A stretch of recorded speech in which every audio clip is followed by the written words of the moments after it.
বিসমিল্লাহির রহমানির রহিম। আসসালামু আলাইকুম। আজকে ক্লাসের ৭ম শ্রেণীর ছাত্রদের তোমাদের সবাইকে জানাই আন্তরিক শুভেচ্ছা ও স্বাগতম।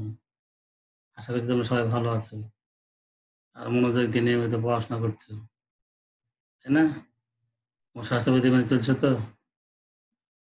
৭ম শ্রেণীর শিক্ষার্থী বন্ধুরা, বরাবরের মতো সঙ্গে আছি আমি শেখ হাসানুল্লাহ, সিনিয়র শিক্ষক বিদ্যালয় উচ্চ বিদ্যালয় রাজশাহী। শিক্ষার্থী বন্ধুরা, আজ আমরা আলোচনা করব ৭ম শ্রেণী বাংলা ব্যাকরণ বিষয়ে। হুম? তো চলো আমরা ক্লাস আরম্ভ করি। আশা করি ৭ম শ্রেণীর সবাই আমার সঙ্গে যুক্ত হবে।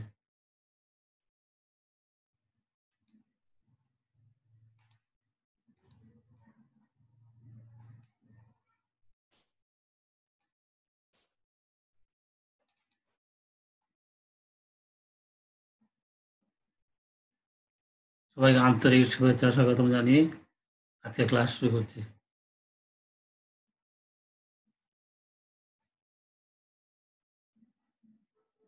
আমি শেখ হাসানুল্লাহ নীলু, সিনিয়র শিক্ষক গুলজার উচ্চ বিদ্যালয় রাজশাহী।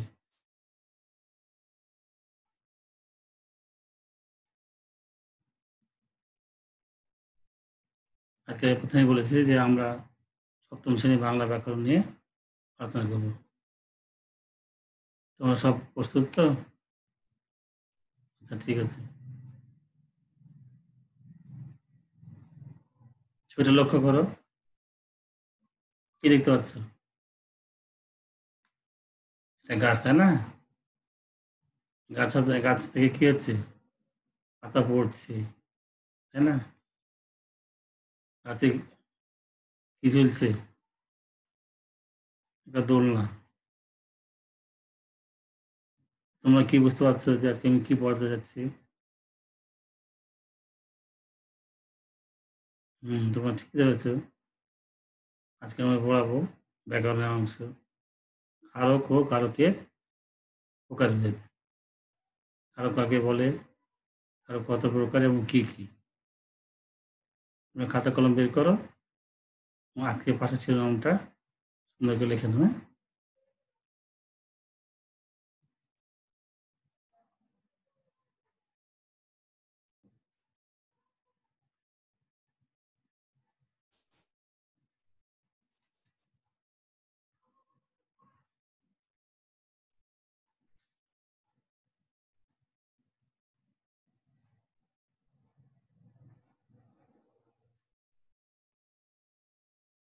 আজকে পাঠ শেষে তোমরা কি শিখবো? প্রথমে বলি, কারকের সংজ্ঞা বলতে হবে, অর্থাৎ কারক কাকে বলে এটা বলতে পারবো, এবং কারকের যে কয় প্রকার এবং সেটাও ব্যাখ্যা করতে পারবো। ঠিক আছে? প্রথমে আমি বলি কারকের সংজ্ঞাটা। কারকের সংজ্ঞাটা হলো কি? সবাই ভালো করে শোনো, তারপর লিখবো। বাক্যের অন্তর্গত ক্রিয়াপদের সঙ্গে বিশেষ্য সর্বনাম পদে যে সম্পর্ক, তাকে আমরা কারক বলি। আবার বলি, বাক্যের অন্তর্গত ক্রিয়াপদের সঙ্গে বিশেষ্য বা সর্বনাম পদের যে সম্পর্ক, তাকে কারক বলি। কারক কয় প্রকার?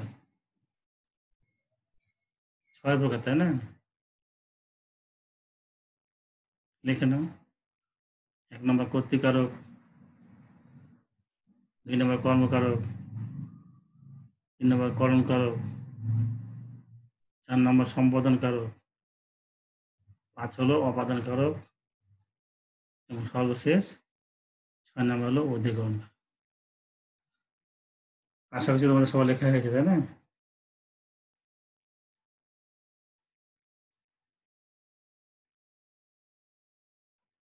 দেখো, কিছু ছবি দেখতে পাচ্ছ। প্রথমে আমরা কর্তৃকারক নিয়ে আলোচনা করবো, তাই না? কর্তৃকারক বলতে কি বুঝি? বাক্যস্থিত যে বিশেষ্য বা সর্বনাম বা ক্রিয়া সম্পূর্ণ করে তাকে কর্তৃকারক বলে। বিশেষ্য বোঝাই তো নাম, সর্বনামকে নামের পরিবর্তে যে ব্যবহার করে, যেমন সে, তিনি ইত্যাদি। পাখিটাকে, পাখিটা বিশেষ্য, কে ডাকে? পাখি ডাকে। সে যায়, সেটা হলো সর্বনাম। কে যায়? সে যায়। কে দিয়ে প্রশ্ন করলে যে উত্তর পাওয়া যায়। বুলবুলিতে ধান খেয়েছে। কি ধান খেয়েছে? বুলবুলিতে। তাহলে বলা হয়েছে যে বাক্যস্থিতে যে বিশেষ্য বা সরনামপদ ক্রিয়া সম্পন্ন করে তাকে কর্তৃক বলে।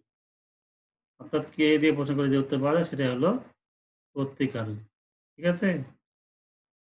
কে দিয়ে প্রশ্ন করে ক্রিয়াকে যে উত্তর পাওয়া যায় সেটাই হলো কর্তৃকারক।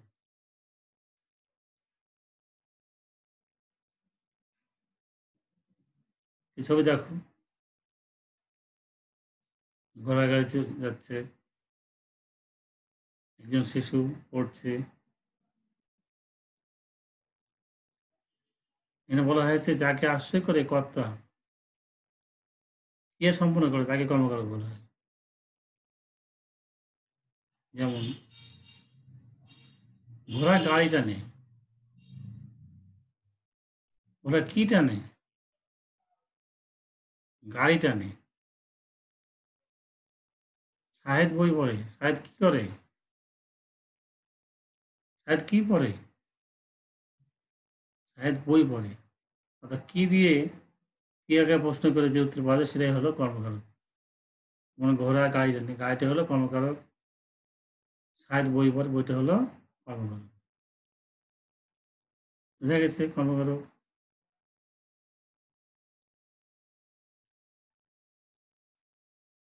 তারপর আমরা কি করণকারক, তাই না?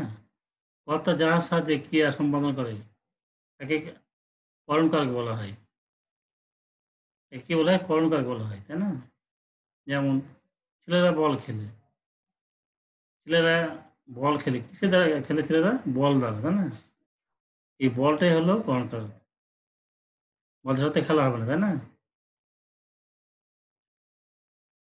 তো আশা করি বোঝা গেছে। এবার দেখো, আমরা ৪ নাম্বার বলছিলাম সম্প্রদান কারক। সম্প্রদান মানে কি? সত্য ত্যাগ করে দান করে, তাই না? যেমন সত্য ত্যাগ করে কোনো কিছু দান করা হয়, সেই দান বলে তাকে সম্প্রদান কারক বলে।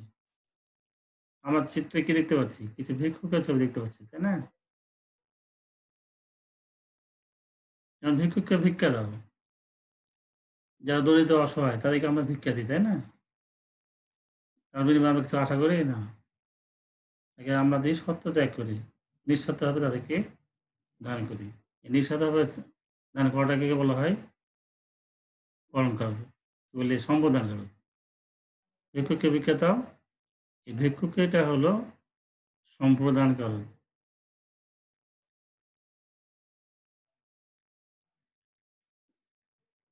এবার দেখো, ছবি কিছু দেখাচ্ছে।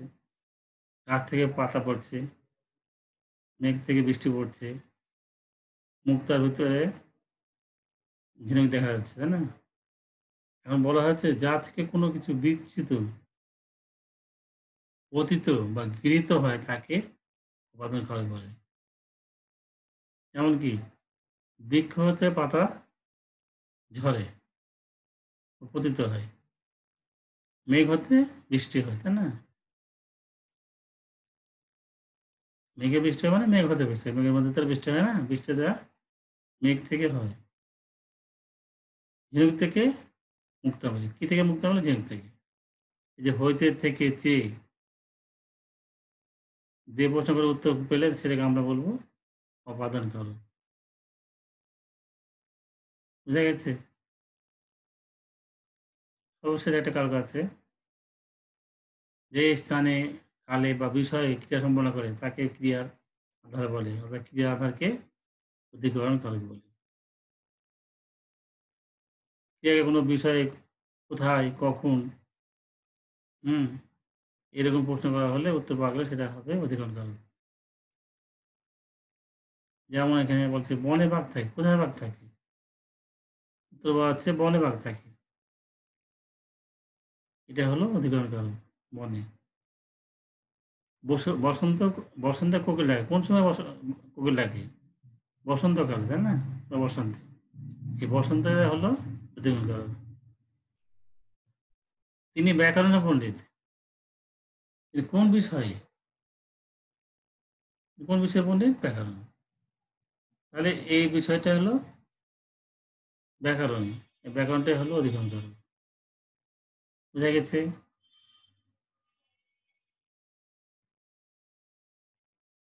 ঠিক আছে? আমরা আজকে কারক সম্বন্ধে আলোচনা করলাম, কারকের সংজ্ঞা পড়লাম, কারকের প্রকার হয়ে যায় বিভিন্ন প্রকার কারক কিভাবে নির্ণয় করতে হয়, চেনা যায় সেটা আলোচনা হলো।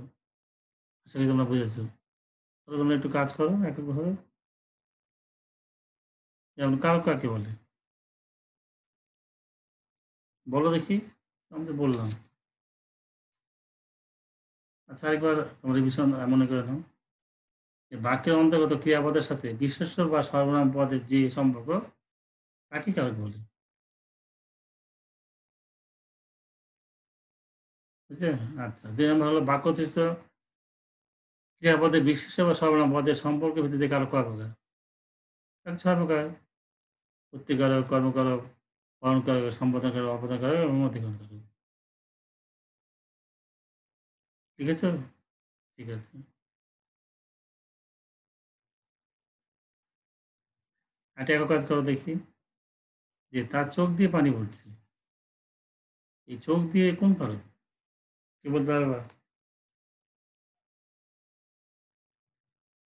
কোনো কিছু দিয়ে, কোনো কিছু দ্বারা এটা দিয়ে প্রশ্ন করতে পারলে কি হয়? করণকারক। চোখ দিয়ে হলো করণকারক, তাই না? ঠিক আছে? আজকে আমরা যে আলোচনা করলাম, তোমরা আশা করি অনেক বুঝেছো। কতটুকু বুঝেছো, না বুঝেছো? যদি একটা প্রশ্ন করে দেখি, তোমরা আশা করি পারবো, তাই না?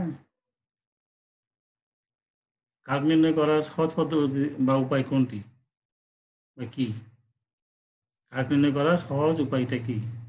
৪ টা অপশন দিয়েছি। শব্দ থেকে ভাঙা, বিশেষ্যকে প্রশ্ন করা, ক্রিয়াকে প্রশ্ন করা, নাম দেখা।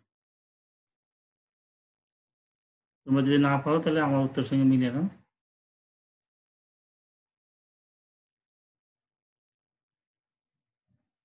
অপশন গ, ক্রিয়াকে প্রশ্ন করা। সঠিক উত্তর হলো কারণের বদ্ধ হলো কি ক্রিয়াকে প্রশ্ন করতে হবে। ঠিক আছে? আর কারক শব্দের অর্থ কি? ৪ টা অপশন দিয়েছি। দেখো, যা পদকে সম্পাদন করে, যা সমাজকে সম্পাদন করে, যা ক্রিয়া সম্পাদন করে। আর অপশন ঘ আছে কাজ করা। সঠিক উত্তরটা দেখো। তোমরা আমার সঙ্গে মিলিয়ে নাও। যা ক্রিয়াকে সম্প্রদান করে বা ক্রিয়া কাজ করে। ঠিক আছে? যা ক্রিয়া সম্পাদন করে বা কাজ সম্পাদন করে। হয়েছে না? এবার দেখি এটা বাড়ি কাজ নাও। বাড়িতে একটা পৃষ্ঠায় এটা লিখবে, হ্যাঁ? কি প্রশ্নটা দেখো। একটি বাক্য লিখে সেই বাক্যের শব্দগুলি কোন কারক তা লিখে নিয়ে আসবে। একটা বাক্যের মধ্যে তো অনেকগুলো শব্দ থাকে, তাই না? সেই প্রতিটা শব্দ কোনটা কোন কারক সেটা তোমরা সুন্দর করে লিখে নিয়ে আসবে। সহজ কাজ দিলাম। বাড়িতে যথেষ্ট সময় আছে, তোমরা অবশ্যই লিখবে। এবং তোমাদের লেখা হয়ে গেলে আমাকে জানাবে, আমি এটা সংগ্রহ করে নেব। ঠিক আছে? আশা করছি যেগুলো আলোচনা করলাম সেগুলো আবার তোমার বাড়িতে রিভিশন দেবা। তাহলে তোমাদের মনে থাকবে, তাই না? আর যদি বাড়িতে রিভিশন না দাও তাহলে কিন্তু আবার ভুলে যাবো। সেই জন্য তোমাদেরকে বলছি যে বাসায় অবশ্যই ভালো করে রিভিশন দেবে, হ্যাঁ? পরিশেষে বলি যে প্রতিদিনই বলি, তারপর আবার বলতে হচ্ছে স্টে হোম বি সেফ। খুব প্রচলিত কথা। অর্থাৎ বাড়িতে থাকলে নিরাপদে থাকা যায়। হুম? এই করোনা মহামারীর সময় বাইরে না যাওয়াই ভালো। এখন স্কুল ছুটি আছে, বাইরে যাওয়ার প্রয়োজন নাই, তাই না? বাড়িতে লেখাপড়া করবে, খেলাধুলা করবে। প্রয়োজনে মা-বাবাকে ছোটখাটো কাজে সাহায্য করতে পারো। অবসর সময়ে গল্পের বই পড়তে পারবা, ছবি দেখতে পারবা। আর টিভিতে তো শিক্ষামূলক অনুষ্ঠান দেখতে পারো। ছোটদের অনুষ্ঠান হয় সেগুলো দেখতে পারো। হুম? বাড়ি এবং তোমাদের বাড়ির আশেপাশে পরিষ্কার রাখবে।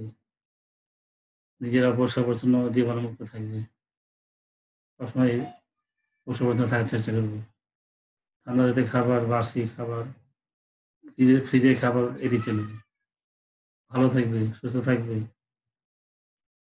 এই প্রত্যাশায় এবং আগামী ক্লাসে আবার দেখা হবে। আল্লাহ হাফেজ।